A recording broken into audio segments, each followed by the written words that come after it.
제가 60년을 조금 넘게 살아오면서 아픈 적도 몇 번 있고 병원에 간 적도 있었지만 이 병에 대해서 그렇게 대수롭지 않게 여기며 살아왔는데 최근에 치과를 다니면서 저도 깜짝 놀랐어요. 나는 충치가 하나도 없는 줄 알았어. 그래서 자랑이 60평생에는 충치 하나도 없다라고 했는데 병원 가서 쑥 봤더니 충치가 3개나 있어요. 이빨이 또 이것저것 깨져갖고 양쪽에 그 치료를 받는데 되게 아파요. 얼마나 이 연약한 인간의 모습인가. 자기 안에 충치도 발견하지 못하고 깨진 것도 알지 못하고 참 그 모습이 바로 내 모습이구나 라는 것을 깨닫게 되어집니다. 실상 우리 인간의 몸이라는 것이 얼마나 연약한 존재입니까? 머리에 이 실필주 같은 조그맣게 보이지 않는 혈관 같은 것이 막혀서 홍할 만한 정도 그 정도로만 신경을 누르면 이런 우리 몸의 절반의 마비가 와요. 그러니 참 인간이 얼마나 연약한 존재가 어떻게 보면 살아가는 게 신기하다 할 정도 그런 존재가 아닌가 생각이 돼요. 어제까지 사회에서 정말 대단한 분들이 많았는데 그래서 쨍 하고 했더라 했는데 그냥 건강약화로 갑자기 돌아가시기도 하고 하루아침에 자기 자신이 누구인지도 모르고 밥 한 술 물 한 모금 먹지도 마시지도 못하고 말 한마디도 못하고 대소변을 받아내고 한 발자국도 걸어갈 수 없는 그 인생들을 참 병원에 갔더니 많이 보여요. 수천 수만 명의 사람들이 그렇게 한 병원마다 있는데 참 우리 인생이 이 질병 앞에서 자신이 아무리 많이 배웠다고 많이 가졌다고 높은 권세를 가졌다고 내 육체는 튼튼하다고 자랑하고 자부한다 할지라도 어느 한순간에 무너져 버리더라는 거예요. 정말 연약한 존재이구나. 우리 대단한 것 같은 인생이지만 우리의 지식과 지혜와 힘과 능력으로 우리가 사는 것 같지만은 사실은 하나님이 먹게 하시니 먹을 뿐이고 숨을 쉬게 하시니 쉴 뿐이고 단잠을 자게 하시니 참 잘 잔 거죠. 인생을 사는데 진짜 중요한 일은 내 힘으로는 아무것도 할 수 없는 그 모든 것들을 하나님께서 해주시고 오늘을 살게 하시는 힘을 주시더라는 거예요. 그것이 한 살 한 살 더 먹어가면서 깨닫는 하나님의 은혜입니다. 아픔과 고난을 통해서 참으로 연약한 인생임을 깨닫게 되어지고 주님께서는 마음이 가난한 자가 복이 있다고 하셨는데 이 병은 우리의 마음을 진정으로 가난하게 만들어줘요. 그래서 하나님을 보게 하더라는 거죠. 아프기 전에는 내 인생, 내 재주와 힘과 능력으로 너 도움 없어도 내가 얼마든지 살 수 있다고 큰 소리 쳤는데 병 들어보니 그게 아니더라는 것이죠. 그렇게 화려한 무대에서 춤을 추던 분이 80세, 90세 되면서 일어서지 못하고 그렇게 춤을 잘 추던 사람들이 그저 그냥 휠체어 타고 다니는 모습을 보면은 참 인생이 덧없다라는 그런 생각도 합니다. 때로 생명이 내 것인 줄 착각할 때가 참 많죠. 결코 내 것이 아님을 실감할 때가 언제입니까? 생명의 주인이신 하나님이 언제든지 내 생명을 거두어갈 수 있다는 사실을 깊이 깨달을 때 그때 아니겠습니까? 아파 보니 하나님의 은혜가 오늘 나를 있게 했음을 저절로 알게 되어지고 그 은혜 앞에는 겸손해지게 되어지는 거죠. 오늘 우리는 기독교 신앙에서 가장 자주 쓰이지만 동시에 가장 쉽게 본질을 잃어버리기 쉬운 단어 하나, 그 단어가 은혜라는 단어입니다. 우리는 찬양할 때도 기도할 때도 예배를 마치고 문을 나설 때도 은혜 받았습니다. 한 주간도 은혜롭게 삽시다 라는 이 말을 입버릇처럼 잘 사용하죠. 그런데 여러분 진정으로 은혜를 받았다라는 것은 우리의 삶에 어떤 변화를 가져옵니까? 단순히 예배 시간에 감정이 조금 터치되어서 눈물 한 방울 흘린 것 혹은 골치 아팠던 문제가 잠시 해결되어서 마음이 평안해진 것 아니면 목사님이 얘기하는 재밌는 이야기를 때 한번 깔깔깔깔 웃었다고 그것이 은혜의 전부일까요? 오늘 본문에서 사도 바울은 자신의 인생 전체를 관통하는 위대한 고백을 터뜨리죠. 내가 나 된 것은 하나님의 은혜로 된 것이니. 사도 바울은 인간적인 조건을 보면 결코 사도가 될 수 없는 사람이죠. 오히려 교회를 잔인하게 핍박하고 예수 믿는 사람들을 잡아 가두었던 죄인 중에 괴수죠. 하나님의 무서운 심판을 받아 마땅한 자였습니다. 그런데 그가 이방인의 사도가 되어지고 생명을 다해 복음을 전하는 자가 된 것은 오직 하나님의 은혜 때문이었습니다. 여기서 우리가 주목할 것은 바울은 은혜를 그저 마음속에 보관만 해두는 관념적인 보석으로 취급하지 않았다는 점이죠. 오늘 본문을 보십시오. 내게 주신 그의 은혜가 헛되지 아니하여 내가 모든 사도보다 더 많이 수고하였으나. 바울은 은혜를 받았기 때문에 미친 듯이 달렸고 밤낮 없이 수고했고 자신의 생명을 내게 아낌없이 헌신했습니다. 모든 사도들보다 결코 뒤처지지 않을 정도로 열심히 그 주의 일에 헌신하였습니다. 진짜 은혜를 경험한 사람에게는 반드시 그 은혜에 걸맞는 삶의 반응이 맹렬하게 우리 삶 속에서 나타나게 되어지는 것이죠. 오늘 우리는 본문의 말씀을 통해서 은혜 받은 자가 이 땅에 어떻게 살아야 하는지를 살펴보면서 은혜를 받은 자의 삶에 어떤 변화가 나타나야 되고 또 어떤 삶을 살아야 할까를 말씀을 드리고자 합니다. 첫 번째로 은혜 받은 사람은 나 중심에서 그리스도의 중심으로 사는 사람이죠. 바울은 누구보다도 열심히 살았던 사람입니다. 그러나 은혜를 받기 전에는 자기 의와 자기 증명을 위해서 살았던 사람이죠. 하지만 은혜를 경험한 후에는 내가 한 것이 아니요 오직 나와 함께 하신 하나님의 은혜다. 하나님의 은혜로 모든 것은 하나님의 은혜입니다는 모든 공로를 하나님께 올려드리고 있죠. 은혜 받은 자의 삶의 특징은 삶의 중심축이 이동하는 것입니다. 내 인생의 주인 자리에서 내가 내려오고 그 자리에 예수 그리스도가 딱 앉으시는 거죠. 헬라어 원어로 보면 아주 흥미로운 특징 하나가 있죠. 헬라어의 문장 구조는 가장 강조하고 싶은 단어를 맨 앞에 딱 배치합니다. 바울은 오늘 이 말씀을 시작할 때에 내가 나 된 것은 이렇게 시작하지만 이것은 우리나라 번역본이고요. 원어 성경의 첫 마디는 바로 카리티라는 말입니다. 그러니까 이 말씀은 헬라어 원문에 보면 카리티라고 먼저 시작한다는 것이죠. 은혜로 이렇게 먼저 문장을 시작하는 겁니다. 바울은 문장을 시작하자마자 은혜, 오직 하나님의 은혜다 이 말을 제일 먼저 하는 겁니다. 그리고 이어서 고백하는 거죠. 에이미호 에이미라는 말입니다. 나는 지금의 나일 뿐이다. 그 말이에요. 그러니까 나는 오직 은혜 안에서만 지금의 내가 존재하는 것이지 은혜 없으면 나도 없다라는 그런 의미가 되어지는 겁니다. 내 능력, 내 가문, 내 업적 여태까지 그거 자랑하고 다녔는데 그거 다 지워버리고 지금 내가 살아 숨쉬고 사도직을 감당하는 이 존재 자체가 오직 은혜라는 거대한 배경 위에서만 설명할 수 있다라는 그런 얘기죠. 은혜 받은 자의 첫 번째 삶의 특징이 바로 이것 아니겠습니까? 내 인생의 중심축이 나에게서 그리스도께로 완전히 이동하는 것이죠. 내가 조명이 되려던 삶을 멈추는 겁니다. 내가 빛나려고 하는 삶을 멈추는 겁니다. 그리스도께서 오직 그리스도만이 영광 받으셔야 됩니다. 라는 것이 바로 은혜 받은 자의 삶이라는 것이죠. 세계적인 미술관에 가면 수십 수백억 호가하는 명화들이 벽에 걸려 있죠. 사람들은 그 그림을 보며 감탄합니다. 와, 정말 잘 그렸다. 선이 살아있네. 색감이 예술이다. 그런데 그 명화들이 그토록 아름답게 빛날 수 있었던 것은 숨은 공신이 있죠. 바로 아무도 생각하지 않았지만 천장에 아무 말 없이 매달려서 정밀하게 그 그림을 향해서 각도를 맞추고 있는 조명입니다. 스포트라이트라고 그러죠. 만약 이 스포트라이트가 없다면 아무리 위대한 레오나르도 다빈치의 작품도 어두컴컴한 방에서 보면은 아무런 가치를 발견할 수가 없게 되어지는 거죠.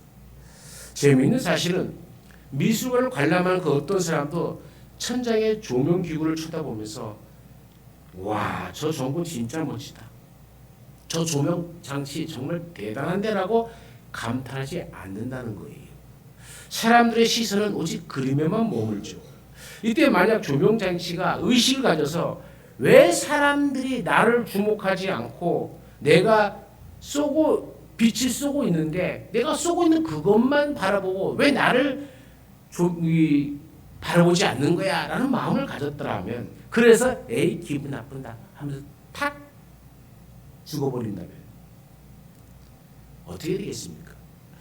스스로 빛나려고 관람객의 눈을 또는 확 비춰버리면 그 관람객들이 어떨까요?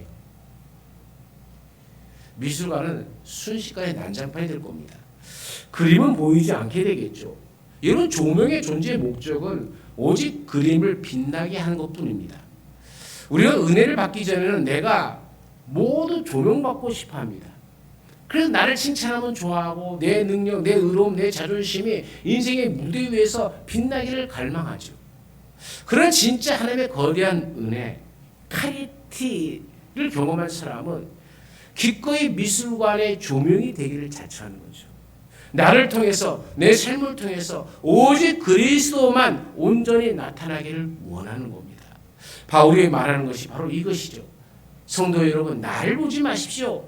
부족한 나를 통해서 일하시는 예수 그리스도를 바라보십시오. 그 얘기입니다. 내 삶에 선한 열매가 있다면 내 능력이 아닙니다. 나를 비추시는 하나님의 은혜 때문입니다. 라는 이 고백이죠. 바울의 이 고백이 오늘 우리의 고백이 되어지시기를 간절히 축원합니다. 여러분, 은혜 받으셨습니까? 그렇다면 이제 내 존재감을 증명하려는 영적 조급함에서 벗어나서 내가 낮아지고 감추어지고 오직 내 삶을 통해서 그리스도의 영광만이 나타내시기를 간절히 축원합니다. 두 번째로, 은혜 받은 사람은 독점에서 흘려보냄으로 사는 사람이죠. 은혜 받은 자의 두 번째 삶의 특징은 내가 받은 것을 타인에게 흘려보내는 삶을 사는 겁니다. 용서받을 수 없는 죄인이 용서받았기에 다른 이를 용서할 수 있고 조건 없는 사랑을 받았기 때문에 조건 없이 베풀 수 있어야 되는 겁니다. 사도 바울은 자신이 하나님께 거저 받은 은혜의 빛을 갚기 위해서 평생을 복음 전파와 이웃을 돌보는데 그 열과 성을 다하였습니다. 은혜는 고이는 물이 아니라 흐르는 강물이어야 합니다. 바울은 뭐라고 고백합니까? 내게 주신 은혜가, 이렇게 내게 주신 은혜가 헛되거나 텅 비어있지 않게 하기 위해서 내가 모든 사도보다 더 많이 수고하였다라고 말합니다. 여기서 수고하다라는 이 말은 헬라어로 에코피아사라는 말입니다. 우리는 수고했다, 그럼 적당히 어느 정도 땀 흘리고 노력했다라는 것으로 생각하는데 이 단어는 그런 단어가 아닙니다. 이 에코피아사라는 단어는 몸이 부서질 정도로 녹초화되어서 완전히 번아웃된 상태, 피땀 흘린, 정말 땀이 아니라 피땀 흘리는 노동을 뜻하는 단어예요. 굉장히 거칠고 강렬한 단어입니다. 여기서 기독교 신앙의 위대한 역설이 되어지는 거죠. 많은 사람이 은혜를 받으면 하나님이 다 하시는구나, 나는 가만히 누워서 받아먹기만 하면 되겠네 하고 얄팍한 수를 씁니다. 은혜를 나를 위한 알랑자로 싹 변질시켜버리는 것이죠. 그러나 진짜 은혜는 사람을 게으르게 만들지 않습니다. 오히려 하나님의 은혜를 진짜 경험하면 그 고마움, 그 감격 때문에 주님을 위해서 그리고 이웃을 위해서 내 몸을 부셔져라 코피 아우라는 이 말처럼 그 수고를 아끼지 않으면서 살아가는 거죠.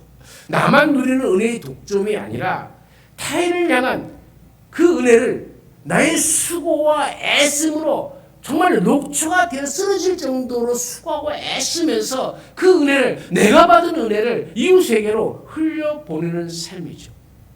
예수님께서는 은혜를 독점하고 흘려보내지 않는 자의 파멸을 한 비유를 통해서 말씀하셨죠. 어떤 종이 주인에게 1만 달란트라는 한 개인이 평생을 벌어도 도저히 갚을 수 없는 천문학적인 액수의 빚을 졌습니다. 주인이 그를 불쌍히 여겨서 그 엄청난 빚을 조건 없이 전액 탕감해 주었습니다. 상상할 수 없는 은혜를 받은 것이죠. 그런데 그 종이 감격하여 나가다가 자신에게 고작 100데나리온 빚진 동료를 만납니다. 그는 1만 달란트를 탕감받은 그 은혜의 눈물, 그 감격이 마르기도 전에 자기한테 100데나리온 빚진 자의 동료의 멱살을 잡고 감옥에 가두어 버립니다. 이 소식을 들은 주인은 진노하죠. 그 악한 종을 다시 감옥에 가둡니다. 이 비유의 핵심이 무엇입니까? 1만 달란트라는 거대한 은혜를 경험했음에도 불구하고 그의 삶은 단 100데나리온의 은혜도 주변에 흘려보내지 못하는 메마른 상태 그대로였다는 거예요. 그는 은혜를 소유하려고만 했지 그 은혜가 자신의 삶을 통해 이웃에게 흘러가게 하는 삶을 살지 못했다는 겁니다. 우리가 누군가를 도저히 용서하지 못하고 내 물질을 열어 누군가를 돕지 못하고 내 시간을 내어 교회를 섬기지 못할 때 우리는 100데나리온을 붙잡고 멱살을 잡고 있는 그 1만 달란트 탕감받았던 그 자의 모습과 똑같은 모습으로 이 세상을 살아간다는 것이죠. 은혜는 자신 안에 품고 있으면 썩어버리는 만나와 같은 겁니다. 하나님께서 여러분에게 건강을 주셨습니까? 물질을 주셨습니까? 영적 은사를 주셨습니까? 그 나 혼자 잘 먹고 잘 살라고 주신 특혜가 아닙니다. 상처 있고 고통받은 이웃을 향해서 흘려보내라는 마치 은혜의 마중물과도 같은 것이죠. 피땀 흘려 수고함으로 그 받은 은혜를 막힘없이 흘려보낼 수 있는 오늘 우리의 삶이 되어지시기를 간절히 축원합니다. 세 번째로 은혜 받은 사람은 고난과 환경을 이기고 사명으로 나아가는 사람입니다. 은혜 받은 자의 세 번째 삶의 특징은 고난과 환경에 무릎 꿇지 않고 사명을 향해 전진하는 것이죠. 바울이 더 많이 수고하였다라고 했을 때 그 수고 안에는 수많은 매맞음, 돌에 맞음, 파선당함, 굶주림, 배신당함 등의 엄청난 고난이 포함되어 있습니다. 인간이 한 번, 두 번 겪어도 일어설 수 없을 정도의 크고 힘든 사건들이 있죠. 그것을 밥 먹듯이 당한 사람이 바울입니다. 평범한 사람 같으면 하나님의 은혜를 받았는데 왜 내 삶에 이런 고난이 오는가 하면서 낙심하고 포기했을 겁니다. 그러나 바울은 그런 환경에 지배받지도 마음을 빼앗기지도 평정심을 잃지도 않았습니다. 환경에 무릎을 꿇지도 않았습니다. 어떻게 그럴 수 있을까요? 어떻게? 바울에게는 하나님의 은혜가 그의 삶을 지탱하는 강력한 엔진이었기 때문이죠. 오늘 본문의 마지막 고백에 그 비밀이 있습니다. 내가 한 것이 아니요 오직 나와 함께 하신 하나님의 은혜로라. 여러분 원어로 보면 이 부분은 아주 강렬한 말로 쓰여져 있습니다. 바울은 우쿠 에고 알라헤 카리스라는 말로 씁니다. 직역하면 내가 아닙니다. 결단코 나는 아닙니다라는 뜻이에요. 오직 은혜입니다라는 뜻입니다. 오직 이것밖에 없다는 거예요. 내가 그 모든 고난을 견디며 수고했지만 내 의지나 내 깡으로 버틴 것이 아니라 해신 MOE라는 말씀입니다. 나와 결합하여 함께 역사하신 하나의 은혜. 이게 신 MOE 이 말이 굉장히 중요한 말입니다. 그러니까 나와 함께하는 이런 통념적 사건은 아니라 예수님의 삶이 내 삶이 되고 내 삶이 예수님이 되어지는 사람, 하나가 되어지는 사람을 신 MOE라는 말로 씁니다. 바로 그랬기 때문에 그 하나님의 은혜가 나를 이 모든 것으로부터 이기게 하셨다는 거예요. 그렇게 매를 맞았는데도 때리는 자가 안 미워요. 죽어라고 돌 던져갖고 내가 피투성이가 돼갖고 버려졌는데도 그 돌 던진 자들이 안 미워요.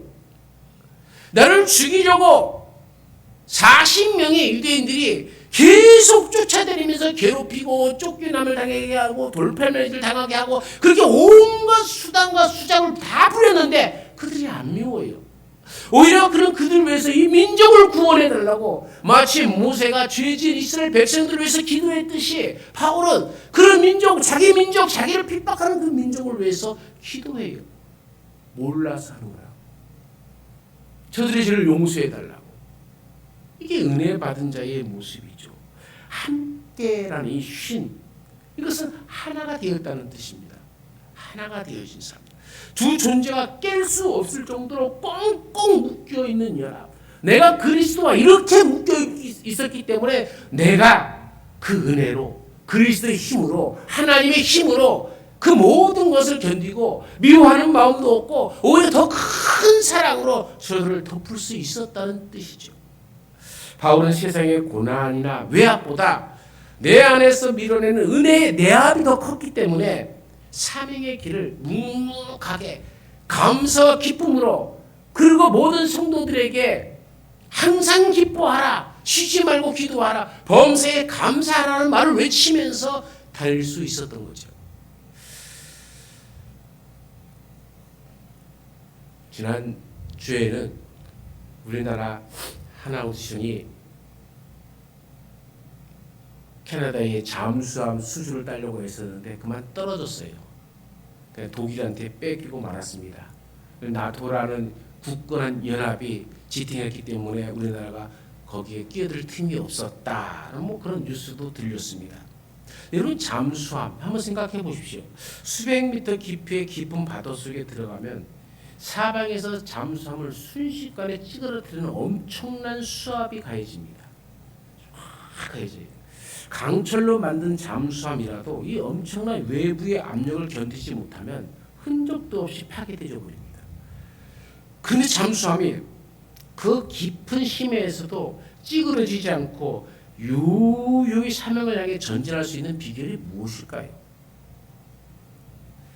바로 잠수함 내부에 있는 평형수 탱크 때문입니다. 평형수 탱크. 외부의 수압이 강해지면 잠수함은 내부 탱크에 물을 채워서 내부의 압력을 외부 수압과 똑같이 맞춥니다. 내부에서 밀어내는 이 힘이 외부에서 누르는 힘과 균형을 이루거나 오히려 더 강하기 때문에 거대한 바다의 물결에 눌리지 않고 사명을 완수할 수 있는 거죠. 세상은 끊임없이 우리를 사방에서 우겨쌈을 당하게 합니다. 경제적인 결핍의 압박, 인간관계가 주는 이 배신의 압박, 질병과 미래에 대한 불안이라는 외부 수압이 끊임없이 우리를 짓누르죠. 이때 내 안에 은혜가 없는 사람은 세상의 압력에 못 이겨 우리의 마음이 찌그러지고 내 사명도 다 무너져 버립니다. 그러나 은혜 받은 자는 다릅니다.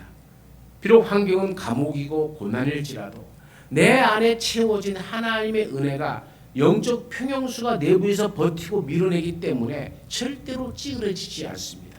나와 강력하게 연합하신 신 에모이, 이 주님의 은혜가 환경을 뛰어넘는 초자연적인 힘을 공급하기 때문이죠. 그래서 환경 중심의 삶에서 사명 중심의 삶으로 전진하게 되는 줄로 믿습니다. 독일의 순교자인 디트리트 보니퍼 목사님은 그의 저서에서 이렇게 경고합니다. 값싼 은혜는 회개 없는 용서, 제자도 없는 세례, 십자가 없는 은혜다. 이는 교회의 원수다. 하나님의 은혜는 우리에게 거저 주어졌지만 그것을 우리에게 주시기 위해 하나님은 독생자 예수 그리스도를 십자가에 못 박아 죽이시는 가장 고귀한 대가를 치렀습니다. 여러분, 예수 믿지 않으면 다 지옥 갑니다. 이것은 하나님의 변하지 않는 진리입니다. 왜 하나님은 더 사랑으로 더 품을 수 없을까요? 더 큰 사랑으로 안 믿어도 이 하나님은 그냥 하나님의 자녀라고 다 품어주면 안 됩니까? 안 됩니다. 왜요? 가장 비싼 대가. 너를 구원하기 위해서 내 자식을 죽였어요. 이거보다 더 귀한 대가가 어디 있습니까? 그래서 내 자식을 부인하는 자는 이제 하나님은 용서할 수가 없는 겁니다. 그게 바로 우리에게 베푸신 은혜라는 거예요. 그 은혜를 우리에겐 거저 주었지만 하나님은 가장 비싼 대가를 치는 거죠. 인간의 값어치로 따질 수 없는 그 대가를 치는 겁니다. 은혜는 결코 값싼 동정이 아닙니다. 이 위대하고 값비싼 은혜를 받은 바울은 그의 삶이 부서지더라도 그 은혜에 응답하는 삶을 살아갔던 것이죠. 카리티의 은혜 앞에 미술관의 조명 장치처럼 내가 드러나는 삶이 아니라 오직 모든 소프트라이트를 그리스도에게 맞추고 오직 그리스도만 빛나게 하는 아름다운 삶, 그게 바울의 삶이었죠. 코피 아오의 말, 수고하고 1만 달란트에 탕감받은 자처럼 나에게 고인 은혜를 이웃과 세상, 교회와 가정에 아낌없이 흘려보내는 은혜의 유통업자가 바로 바울이었습니다. 쉰 에모이나 말처럼 잠수의 평형수처럼 내 안에 주님의 은혜로 가득 채워서 세상이 어떤 혼란과 압박도 넉넉히 이겨나올 수 있도록 사명의 길을 끝까지 걸은 사람. 저는 구약 성경에는 에녹이라는 사람이 하나님과 동행하였다라고 하는 이 동행이란 말이 바로 바울이 쓴 쉰 에모이라는 말과 같은 말입니다. 하나가 되었다라는 거예요. 구약 성경에는 에녹이, 신약 성경에는 바울이 그 삶을 살아갔습니다. 그래서 그는 이렇게 고백하는 거죠. 내가 나 된 것은 하나님의 은혜다. 사도 바울의 이 평생의 고백이 오늘 여러분과 저의 고백이 되어서 나사렛 예수 그리스도의 이름을 드러내는 그 영광을 오늘도 나타내는 하나님의 자녀로 또 은혜 받은 자의 삶으로 살아가시기를 간절히 축원합니다. 하나님 아버지, 아무런 자격 없는 우리에게 독생자 예수 그리스도를 아낌없이 내어주시고 십자가를 이 거대한 은혜를 부어주심에 감사를 드립니다. 우리가 이 은혜를 그저 입술의 말로만 낭비하는 자들이 아니라 삶의 중심을 주님께 드림으로 이웃을 향해 사랑을 흘려보내므로 그리고 고난을 이기는 사명으로 증명해내는 진짜 은혜 받은 자의 삶을 살아가는 자녀들이 되게 하옵소서. 우리를 구원하신 예수 그리스도의 이름으로 기도드리옵나이다. 아멘.